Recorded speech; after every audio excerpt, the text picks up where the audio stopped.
সামনের দিনে বিনীত প্রার্থনা গো, লক্ষ কোটি ভুলার ত্রুটি করিও মার্জনা গো।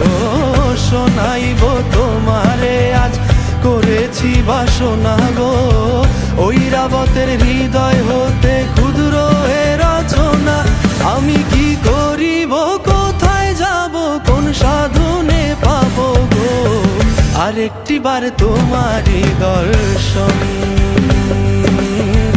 আরেকটি বার তোমারই দর্শন। কোন বাঁধনে বাঁধি আমি, কেমনে তোমায় রাখি গো,